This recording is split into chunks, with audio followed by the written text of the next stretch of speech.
విపరీతంగా మంచు పడుతుంది. ఏయ్ మంచు మంచు మంచు మంచు చిక్కర చిక్కర చిక్క.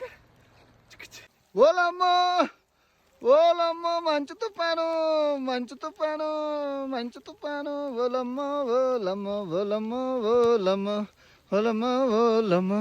కొండల్లో నా చంద్రమా తాలిబాను అడ్డాలో మంచు పడుతుంది చంద్రమా. ఆఫ్ఘనిస్తాన్లో ఉన్నాము ఫుల్లు మంచంతా మంచు మంచంతా మంచే మంచు యాపిల్ తోటలు. సో ఇప్పుడు మీరు చూస్తున్నారు కదా, ఇది నార్త్ పార్ట్ ఆఫ్ ఆఫ్ఘనిస్తాన్ అండి. కంప్లీట్గా మనకి మంచు ఉంటుంది. ఇదిగోండి చూడండి, మొత్తం అంతా మంచు ఎంత ఉందో. సూపర్ అనమాట. యాపిల్ విపరీతంగా పండుతాయి. చాలా బాగుందండి. మంచు కొండలు చూడండి అక్కడ. సూపర్ ఉంది కదా, చాలా బాగుంది నిజంగా. లే లదాఖ్ లాగే ఉంది మనకైతే.